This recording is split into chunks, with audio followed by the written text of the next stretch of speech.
तुमच्या समोर धडकलं का? पिकअपला धडकलं नाही, आम्ही मागून होतो पण गाडीवाल्याने बघितलं ते नाही का, तो तुम्हाला नंबर सेंड केला का तुम्ही? हां हां हां. त्याने बघितलं, आम्ही नेमकी बघितलं ना, आम्ही लगेच टर्न मारून घेतलं, दर साईडला घेतलं, पाणी थोडं पाडलं. हां हां. कुठं रक्त वगैरे निघालं त्याचं? नाही, रक्त ब्लिडिंग नाही अजिबात त्याला कुठे. नाही ना? नाही कुठंच नाही. ब्लिडिंग नाही आहे. फक्त गाडीला धडकलं वाटतं ते जरा. धडकलं ना ते डायरेक्ट बदली झालं. ठीक आहे, त्याला आपण थोडंसं ऑरेंजचं पाणी देऊन त्याला रिलीज करता येईल का नाही.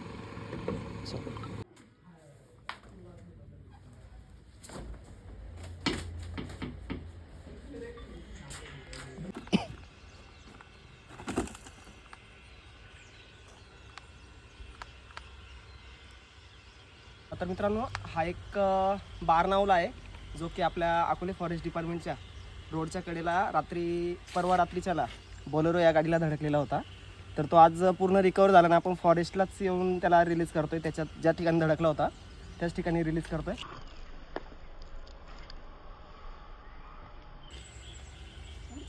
हां झाला, क्लिअर झालं तर त्याच्यामुळे म्हणलं मग सोडून द्यावं असं. हां एकदम क्लिअर झालं.